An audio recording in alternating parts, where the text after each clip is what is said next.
நம்ம பேட்டை பெரம்பூர். அதனால உங்க மனசுல என்ன ஓடுதுன்னு எனக்கு தெளிவா தெரியும். உங்ககிட்ட என்ன பேசணும்னு எனக்கு தெளிவா தெரியும். நான் இங்க வந்து டஸ் புஸ்ன்னு இங்கிலீஷ்ல பேசி உங்களை கன்ஃபியூஸ் பண்ண விரும்பவே இல்லை. நான் வந்து படிச்சது சென்ட் மேரி ஸ்கூல்னு பெரம்பூர்ல ஒரு ஒரு ஒரு பிரைவேட் ஸ்கூல்ல படித்தேன். படிச்ச எல்லா கிளாஸ்லயும் ஃபெயிலு. நிறைய பேருக்கு நம்ம கதையை இந்த ஆள் எப்படா பேசுறான்னு தெரியல. இப்ப பேசுறேன் பாருங்க. 1வது கிளாஸ்ல இருந்து 9வது கிளாஸ் வரைக்கும் நான் எந்த குவார்டர்லி ஹாஃப் இயர்லி எக்ஸாம்லையும் பாஸ் ஆனதே கிடையாது. ஆனுவல் எக்ஸாம்ல அடுத்த கிளாஸுக்கு நம்மளை ஏன் போடுவாங்கன்னா, நம்ம கையெழுத்து தாங்க முடியாது, இந்த வருஷமும் இந்த மனுஷனுடைய கையெழுத்து முடியாதுன்றதுனால அடுத்த டீச்சர்கிட்ட தள்ளி போடுறதுக்கு அடுத்த கிளாஸ்ல போட்டுருவாங்க. அதனால ஆக்சுவலா என் கையெழுத்து தான் என்ன அடுத்த கிளாஸுக்கு போகிறதுக்கு உதவிடுச்சு. அப்புறம் எப்படியோ 10வதுக்கு தட்டு தடுமாறி வந்துட்டேன். இப்போ உங்களுடைய ஹெச்ஓடிலாம் வந்து என்னை மீட் பண்ணாங்க அந்த இடத்துல. ஒருத்தர் பயோடெக்னாலஜின்றாங்க, ஒருத்தர் பயோ சயின்ஸுன்றாங்க, ஒருத்தர் இங்கிலீஷ்ன்றாங்க. அவங்க எல்லாத்தையும் நான் ஒன்றா சொன்னேன், நீங்கள்லாம் நல்லா படிச்சிருக்கீங்க. நான் வந்து படிக்கிற காலத்தில் நீங்கள் டீச்சராக இருந்திருந்தீங்கன்னாக்கா இந்த மனுஷெல்லாம் கூட ஜட்ஜ் ஆகி இவரெல்லாம் கூட வந்து கிராஜுவேஷன் செரிமனியில் வந்து உங்களுக்கெல்லாம் வந்து கிராஜுவேஷன் கொடுக்க போகிறாளான்னு யோசிச்சிருப்பீங்க. அதனால இதுதான் என் பேக்ரவுண்டுன்னு நான் அவங்கள்ட்ட சொன்னேன். இதெல்லாம் நான் ஏன் சொல்கிறேன் அப்படின்னா, நீங்கள் இப்போ படிச்சுட்டு இருக்கீங்கல்ல, இந்த படிப்புனால வரப்போகிற உங்களுடைய அடுத்த ஸ்டெப்பு வேலைக்கு போகிறது, சம்பாதிக்கிறது, அதன் பிறகு வந்து வசதிகளை பெருக்கிக்கிறது, அதுக்கப்புறம் வந்து ரொம்ப பவர்ஃபுல் ஆகிடுறது, இது எதுவுமே வாழ்க்கை இல்லை. இதை எப்படி நான் தைரியமாக சொல்கிறேன் அப்படின்னு சொன்னால், எனக்கு இருந்த பேக்ரவுண்ட்ல இருந்து எப்படியோ தட்டு தடுமாறி வந்து கடின உழைப்புக்கு அப்புறமா ஜட்ஜ் ஆகிட்டு இன்னைக்கு உங்கள் முன்னாடி நான் நின்றுட்டு இருக்கேன். என்னுடைய இந்த 57 வருட பயணத்தில் நான் புரிஞ்சுக்கிட்ட விஷயம் ஒன்று தான். நம்மளுடைய வாழ்க்கை இந்த உலகத்தில் மற்றவங்களுக்கு பயனுள்ளதாக இருக்கணும்.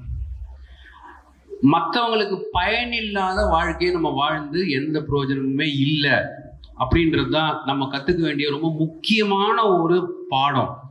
நீங்கள் வேற என்னெல்லாம் படிங்க, 90 மார்க் எடுங்க, கோல்டு மெடல் வாங்குங்க, எல்லாம் பண்ணுங்க, நல்லது தான்.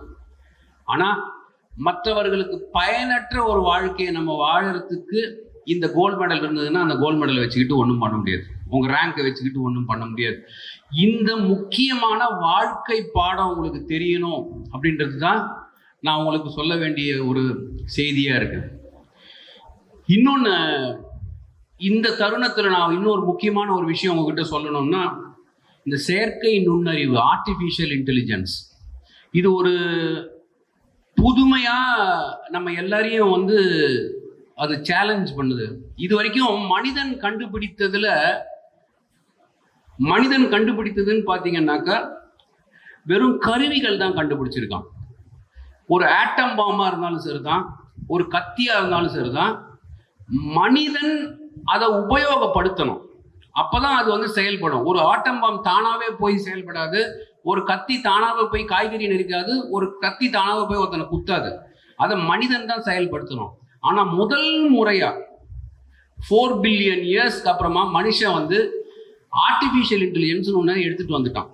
அந்த ஆர்டிஃபிஷியல் இன்டெலிஜென்ஸ்ல என்ன ப்ராப்ளம் ஆகுதுன்னா, ஃபார் த ஃபர்ஸ்ட் டைம் மனிதன் சொல்லாத விஷயங்கள் எல்லாம் ஒன்று பண்ண போகுது. இப்போ ஒரு ஆர்டிஃபிஷியல் இன்டெலிஜென்ஸ் கத்தியா இருந்ததுனாக்கா மனிதன் போய் அந்த கத்தியை செயல்படுத்த வேண்டிய அவசியம் இல்லை. அந்த கத்தி தானே டிசைட் பண்ணும். அதுல இருக்கிற அல்காரிதமை வச்சுக்கிட்டு நாம காய்கறி நெருக்கணுமா, ஆப்ரேஷன் பண்ணணுமா, இல்லாட்டா இன்னொருத்தனை போட்டு தள்ளணுமா, இது வந்து அது டிசைட் பண்ணும். அந்த ஒரு நிலையில இருக்கும். இதை தயவு செய்து நீங்க எல்லாரும் மனசுல வச்சுக்கணும். இப்ப நான் சொல்றது வந்து இதெல்லாம் நடக்குமா அப்படிலாம் நீங்க யோசிக்காதீங்க. ஏற்கனவே நிறைய விஷயம் நடக்க ஆரம்பிச்சிடுச்சு. இப்போ ஒரு சின்ன உதாரணம் ஒன்று சொல்றேன். ஒரு காஃபி மெஷின் இருக்குன்னு வச்சுக்கோங்களேன். ஒரு காஃபி மெஷின், அந்த காஃபி மெஷின்ல போய் நம்மளுக்கு தேவையான காஃபி பட்டன் அமுக்குறோம்னு வைங்க. அதுல வந்து கேப்பச்சினோ அப்படின்னு சொல்லி ஒரு பட்டன் இருக்கு. இன்னொரு பட்டன்ல வந்து லாட்டே அப்படின்னு ஒன்று இருக்கு. இன்னொன்று நம்மளுக்கு பிடிச்ச சவுத் இந்தியன் டிகாஷன் காஃபி அப்படின்னு இருக்கு.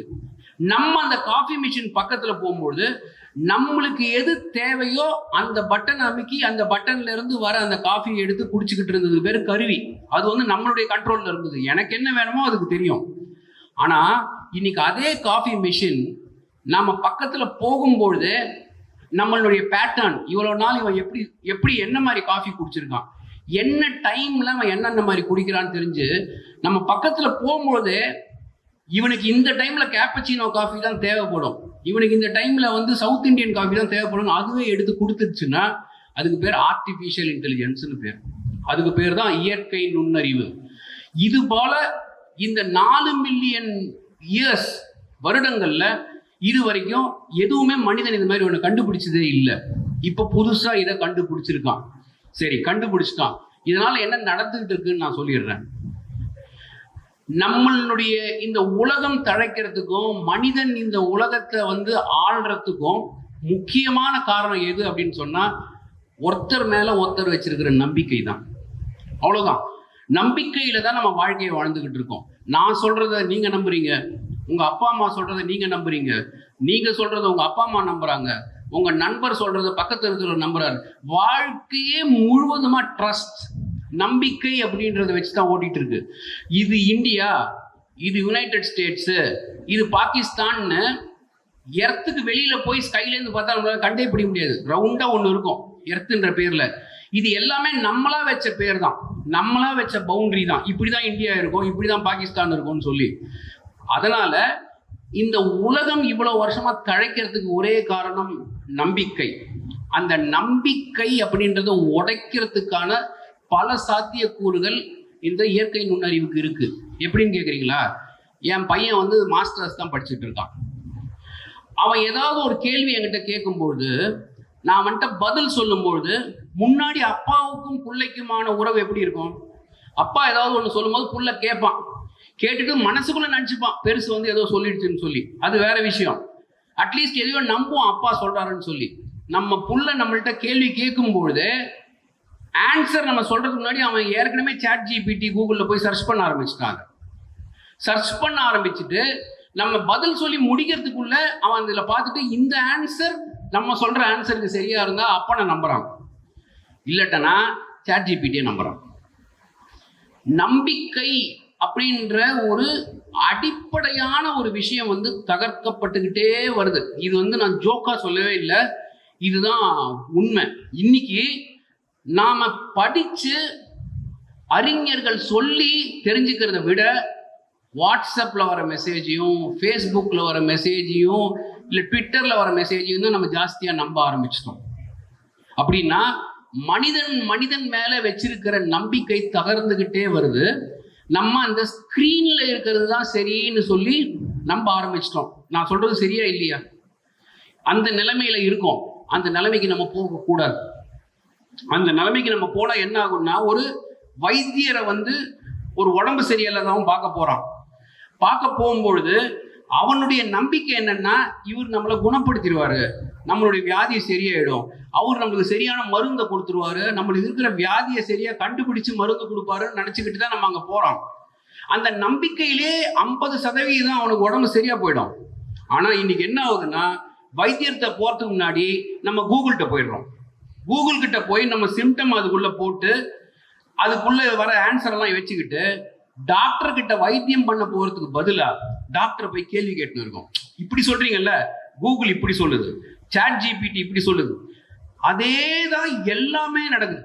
இன்னைக்கு வந்து ஒரு கோர்ட்டுக்கு யாராவது ஒருத்தர் வராங்க அப்படின்னா அட்வொகேட்டு கிட்ட போய் கேஸை கொடுக்கும்பொழுது அட்வொகேட்டை நம்பிக்கிட்டு தான் போய் கேஸ் கொடுக்கணும். ஆனா அவன் என்ன பண்றான், அட்வொகேட்டை போறதுக்கு முன்னாடியே எல்லாம் ஆர்டிஃபிஷியல் இன்டெலிஜென்ஸ்லயும் போய் இந்த ஜட்ஜ்மெண்ட் அந்த ஜட்ஜ்மெண்ட் போய் அட்வொகேட்டை டெஸ்ட் பண்ணிக்கிட்டே இருக்கான்.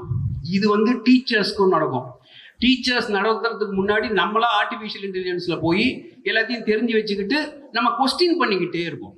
நான் சொல்ல வர முக்கியமான விஷயம் இதுதான். நீங்க எவ்வளவு படிச்சாலும் எவ்வளவு தெரிஞ்சுக்கிட்டாலும் அனுபவம்ன்றது வாழ்க்கையில ரொம்ப முக்கியமான ஒரு அம்சம்.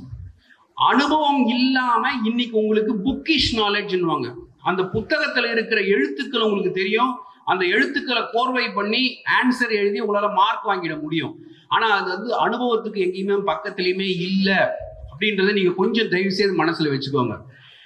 இந்த காலகட்டத்துல நான் உங்க எல்லார்கிட்டையும் தாழ்மையோட கேட்டுக்கிற ஒரே ஒரு விஷயம், மனிதன் மேல மனிதன் வைத்திருக்கிற நம்பிக்கையை தயவு செய்து இழந்து விடாதீர்கள். இதை நீங்க இழந்துட்டீங்கன்னாக்கா another 10 to 20 years நம்மளை artificial intelligence will start governing us. அந்த காலத்தில் நாங்கள்லாம் இருப்போமோ இல்லவோ தெரியாது. நீங்கள்லாம் தான் வருங்காலத்தில் வரப்போறவங்க.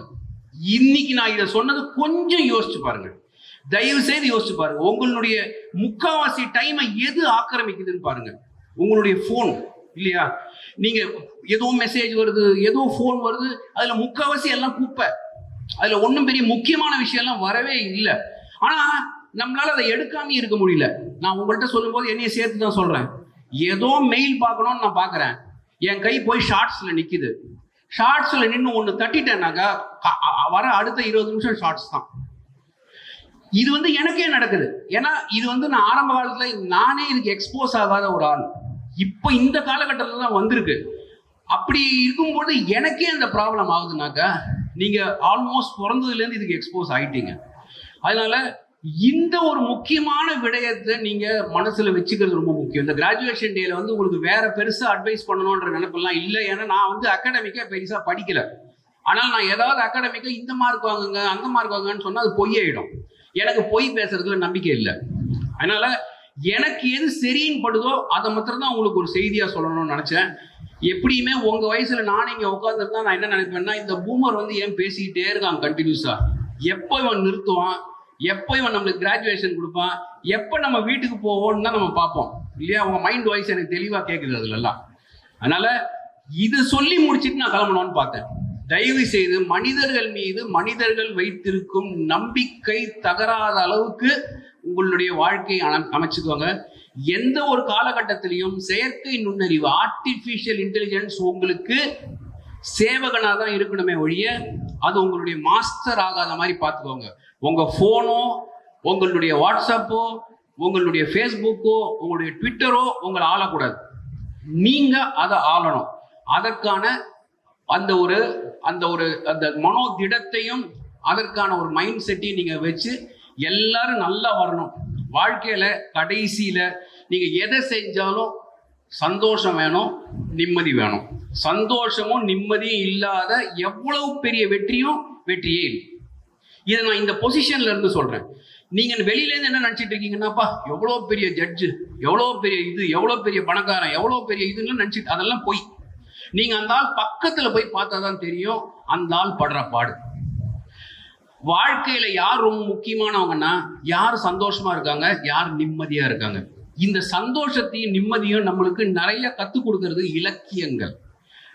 புத்தகம் படிக்கிற பழக்கத்தை தயவு செய்து ஏற்படுத்திக்கோங்க. அதை இழந்துடாதீங்க. ஏன்னா எழுத்தாளர்கள் தான் உண்மையான உலகத்தை உங்களுக்கு காண்பிப்பாங்க. எழுத்தாளர்கள் தான் அந்த ரோட்ல இருக்கிற அந்த ரிக்ஷாக்காரனை பத்தி எழுதுவான். எழுத்தாளர்கள் தான் அந்த வீடே இல்லாம வானத்தை தன்னுடைய வீடை வச்சுக்கிட்டு 2 பேர் ரோட்ல இருக்கிறவனை பத்தி அவன் தான் எழுதுவான். எழுத்தாளர் தான் ஒரு ஏழையை பத்தி பேசுவான். நம்மளுக்கு இன்னைக்கு முக்கியமா தெரிஞ்சுக்க வேண்டிய பேச வேண்டிய விஷயங்கள் இது போல வாழ்க்கையில தெரியாத நம்மளுக்கு எல்லாம் famous actor, famous cricket player, எல்லாம் ஃபேமஸ் ஆளுங்களை பத்தியே தான் நம்ம காதுல போட்டுக்கிட்டே இருக்கோம். ஆனா அவங்க இல்ல உலகம் சாதாரண மனிதர்களை கொண்டது, சாதாரண ஏழை பாலிகளை கொண்டது. அவங்களுடைய வாழ்க்கை தான் இந்த உலகத்துல முக்கியமா பரவலா நடந்துகிட்டு இருக்கிற ஒரு வாழ்க்கை. அதை தெரிஞ்சுக்கணும்னா நீங்க இலக்கியத்துக்குள்ள வரணும், நீங்க படிக்கணும், நீங்க மற்றவங்களுக்கு உபயோகமா இருக்கணும். இயற்கை நுண்ணறிவுக்கு நீங்க அதனுடைய மாஸ்டரா இருக்கணும், அது உங்களுடைய சேவகனா இருக்கணும். கடைசியில வாழ்க்கையில சந்தோஷத்தோடும் நிம்மதியோடையும் வாழ கத்துக்கோங்க. நன்றி, வணக்கம்.